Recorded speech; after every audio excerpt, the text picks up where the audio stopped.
నిత్యుడా నీ సన్నిధి నిండుగాన తోడు నిత్యముంచి నన్ను నడిపించుము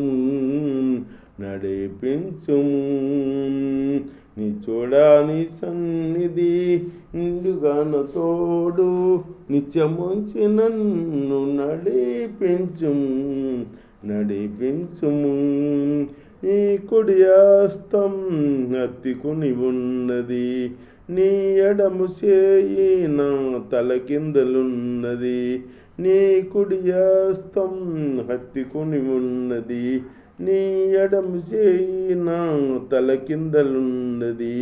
నీ కౌగిలిలోనే నిత్యం నిలుపుమా, నీ కౌగిలిలోనే నిత్యం నిలుపుము. నిత్యుడా నీ సన్నిధి నిండుగాన తోడు నిత్యముంచి నన్ను నడిపించుము. నీ సన్నిధిలో నా హృదయమును నిలవలేను కుమ్మరించున్నట్లు నీ పాదపీఠముగా నన్ను మార్చుమా, నీ పాదపీఠముగా నన్ను మార్చుము. నిత్యుడా నీ సన్నిధి నిండుగాన తోడు నిత్యముంచి నన్ను నడిపించుము. నీ సముఖములో కాలుసున్న రాళ్ళవలే నీ మనసునందు నన్ను తలంచితివా. నీ సముఖములో కాలుసున్న రాళ్ళవలే నీ మనసునందు నన్ను తలంచితివా. నీ చిత్తమే నాలో నెరవేర్చుమా, నీ చిత్తమే నాలో నెరవేర్చుమా. నిత్యుడా నీ సన్నిధి నిండుగాను తోడు నిత్యముంచి నన్ను నడిపించుము. హల్లెలూయా. దేవుని స్తోత్రం. మీ అందరికీ దేవుని ఇంకా మాట్లాడదాం కొద్దిసేపు. కొరింథీ పత్రికలో పౌలు గారు చెబుతున్నాడా, నేను స్వతంత్రుడను కానా అంటున్నాడు అన్నమాట. నేను స్వతంత్రుడను కానా, నేను అపుస్తుడను కానా, మన ప్రభు అయిన యేసును నేను చూడలేదా అంటున్నాడు అన్నమాట. నేను స్వతంత్రుడను కానా, నేను అపోస్తుడను కానా, మన ప్రభు అయిన యేసును నేను చూడలేదా అంటున్నాడు అన్నమాట. అవునట్టుగా ఆయన చూశాడు. అపోస్తలుడైన పౌలు సౌలు ఉన్నప్పుడు ఆయన్ని ప్రభువుని చూశాడు అన్నమాట. ప్రభువు దర్శించాడు.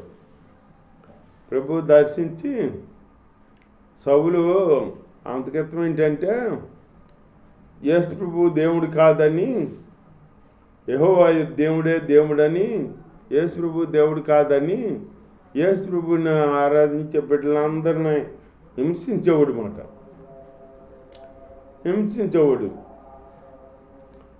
బాధలు పెట్టేవాడు, ఎట్టమడితే అట్ట హింసించేవాడు అన్నమాట.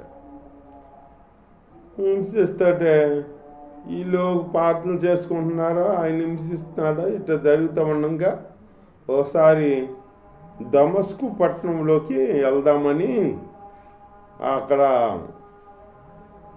లైసెన్స్ అంటారు ఇప్పుడు కాగితాలు అధికారుల చేత పత్రాలు పొంది దమస్కు పట్టణంలో ఉన్నారో ఎక్కువ క్రైస్తవులు లేకుండా చేయాలి అని చెప్పి అధికారుల ద్వారా ఇది పొంది వెళ్దామని అక్కడ వెళ్తున్నాడు అనమాట. దమస్కు పట్టణంలోకి వెళ్తుంటే దేవుని స్తోత్రం. అప్పుడు దమస్కు పట్టణం పొలిమేరలోకి వెళ్ళినప్పుడు అప్పుడు యేసు ప్రభు దర్శిస్తాడు అన్నమాట. సౌలుని దర్శిస్తాడు వెలుగు శాతం. ఆ వెలుగు చూసి పడిపోతారు కింద, అందరు పడిపోతారు. సౌలు పడిపోతారు, వాళ్ళ వెనకాల ఉన్న పన్నోళ్ళు కాడ పడిపోతారు. కానీ ఈ యేసు ప్రభు మాట స్వరం వాళ్ళు వినరు, ఎవరు వినరు. ఈ సబులే వింటాడు. అప్పుడు యేసు ప్రభు అంటాడు, సౌలా నన్ను ఎలా హింసిస్తున్నావు అంటే, నువ్వెవడు ప్రభా, నేనెందుకు హింసిస్తాను అని అంటే, నా బిడ్డలను హింసిస్తున్నావు కదా, నన్ను హింసించినట్టే అని అంటాడనమాట. అని ఇవన్నీ చెబుతుంటే అప్పుడు వెలుగు చేత పడిపోతాడు కదా, ఆ వెలుగు చేత పడిపోయాడుగా, గుడ్డోడు అయిపోయాడు. కళ్ళు కనపడతలా, గుడ్డోడు అయిపోయాడు అనమాట. దేవుని స్తోత్రం. అప్పుడు దేవుడు ఈ అపోస్తలులైన పౌలు గారి కోసం వీళ్ళు ఒక ఆయన్ని పంపించాడు. అన్నయ్య అని ఓ భక్తుడు ఉన్నాడు. ఆ అన్నయ్యని దర్శించి పలానా చోట సౌలు ఉంటాడు, ఆ సౌలు దగ్గరికి వెళ్ళి ప్రార్థన చెయ్యి, కళ్ళు వస్తే చూపడుతుంది అతనికి, అతను గుడ్డివాడు అయిపోయాడు అంటే, అప్పుడు అంటాడు అన్నయ్య, అదేంటి ప్రభా, కస్తుని హింసిస్తా వస్తున్నాడు కదా అతని గురించి ప్రార్థన చేయమంటున్నారేంటి మీరు అని అంటే, నువ్వు వెళ్ళి చెయ్యి, అతను నా పాత్రగా నేను వాడుకుంటా, దేనికైనా అయినా ఎదురు నిలిచి పోరాడతాడు, అంతటి మనిషిగా పాత్రగా నేను వాడుకుంటానని చెబుతాడనమాట యేసయ్య. చెబితే అప్పుడు అన్నయ్య వెళ్తాడనమాట. దేవుని స్తోత్రం. అన్నయ్య వెళ్ళి అప్పుడు సబుల్ని, సహోదరుడా సబులా, నువ్వు చూపు పొందు, ప్రార్థన చేస్తాను అని చెప్పి ప్రార్థన చేస్తాడనమాట. ప్రార్థన చేస్తే అప్పుడు చూపు పొందుతాడు. చూపు పొంది అప్పటి నుంచి ఇక దేవుణ్ణి ప్రకటిస్తాడనమాట. దేవుని మాటలో, దేవుని పాటలో దేవుని ప్రకటిస్తాం. కానీ రెండో ఇది లేదు. అపొస్తలులైన పౌలు సౌలుగా ఉన్నప్పుడు ఎట్లా ఉన్నా కానీ పౌలుగా మారినాక మళ్ళీ వెనక్కి తిరగలా. అయినా యేసు ప్రభువు గురించి కోసం ఎంతగానో దెబ్బలైనా తిన్నాడు, ఎంత శిక్షణ భరించారన్నమాట.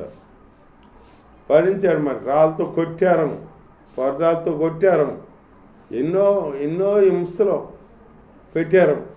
అయినా కానీ అపొస్తలులైన పౌలు గారు యేసు ప్రభువుని మరవకుండా యేసు ప్రభువుని ప్రకటించాడనమాట. అందుకే ఇక్కడ చెబుతున్నాడు, నేను స్వతంత్రుడిని కానా, నేను అపొస్తలుడిని కానా అంటున్నాడు అనమాట. అవును, స్వతంత్రుడు, అపోస్తుడు ఆయన చెప్పాలంటే అపోస్తుడు ఎవరు చేయలే, ఆయన చేసిన కార్యాలు, అంత కార్యాలు చేశాడు. మన ప్రభుని యేసు ప్రభుని నేను చూడలేదా అంటున్నాడు అనమాట. చూశాడు, ఆయన మరి చూశాడు. ప్రభునందు నా పనివారికి ఫలము మీరు కారా, నా పనికి ఫలం మీరు కారా అంటున్నాడు అపొస్తలులైన పౌలు. దేవుని స్తోత్రం. అంత జనాన్ని ప్రభు కొరకు సిద్ధపరిచాడు అన్నమాట అపొస్తలులైన పౌలు గారు. యేసు ప్రభు కొరకే సిద్ధపరిచాడు అంత జనాన్ని. దేవుని స్తోత్రం. అలాగే మనం యేసు ప్రభు కొరకు మన రక్షణ పొందినాక యేసు ప్రభు కొరకు సిద్ధపరచాలి జనాన్ని. సిద్ధపడితే మనం యేసు ప్రభు సేవ చేసినట్టు. యేసు ప్రభుని ప్రేమించడం అంటే సరిపోతాం. ఆయన ఆజ్ఞను గైకొనాలి. ఆత్మల రక్షణ భారం కలిగి ఉండాలి. ఇక్కడ అపొస్తలులైన పౌలు గారు చెబుతున్నాడు అనమాట. అంత భారం కలిగి అంతగా సేవ చేశాడు అనమాట అపొస్తలులైన పౌలు గారు. యేసు ప్రభువునే ఇంకా తక్కువ హింసించాడు. అపొస్తలులైన పౌలు గారిని ఎక్కువ హింసించారన్నమాట. చనిపోయాడని వెళ్ళిపోయారన్నమాట ఓసారి. అప్పుడు శిష్యులు తీసుకెళ్ళి అప్పుడు అప్పటికి దేవుడు బిడ్డ, దేవుడి చిత్తం నెరవేర్చేవాడు చనిపోవడం. వాళ్ళు అనుకుంటమే కానీ అనులు అనుకుంటారు ఈ నట సభ్యాలి అనుకుంటారు, కానీ వాళ్ళ మాటలు అక్కడ సాగవు. ఏంటంటే దేవుడు సజీవుడు, ఆ సజీవుడిని మనం ప్రకటిస్తున్నామంటే మన మీదకి వచ్చే కీడు ఆయన్ని తొలగిస్తాడనమాట. మన యొక్క శ్రమ ఆయనే చూస్తాడనమాట. మనల్ని ఎవడేం చేయలేరు. హింస వచ్చినా కానీ మంచి ఆరోగ్యాన్ని ఇచ్చి మళ్ళీ లేపుతాడు దేవుడు. దేవుడి స్తోత్రం. దేవుడి చిత్తం నెరవేర్చే బిడ్డలుగా ఉంటే అపోస్తలుడైన పౌలు గారు అంత గొప్ప సేవ చేసాడనమాట. అందుకే చెబుతున్నాడు లాస్ట్ని చనిపోయేటప్పటికి. ఇప్పుడు అపోస్తలుడైన పౌలు గారు ఎట్లా చనిపోయాడో లాస్ట్కే శిరస్ఛేదనం చేయబడ్డాడనమాట. అంటే రోమా ప్రభుత్వం వాళ్ళు శిక్షణ దండని ఇది ఇచ్చాడనమాట అపోస్తలుడైన పౌలుకి. అప్పుడు అన్నాడు, ఈడ్చి ఎలా ఉరేసి చంపాలంటే నేను రూమియాడంట వాళ్ళకి ఎలా చనిపోవాలో వాళ్ళు నిర్ణయించుకోవచ్చంట.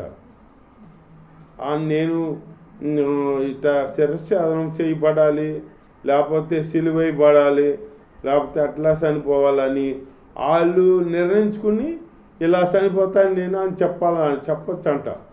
వాళ్ళకి అధికారం ఉందంట రోమియోలకి. ఈ అపోస్తలుడైన పౌలు కూడా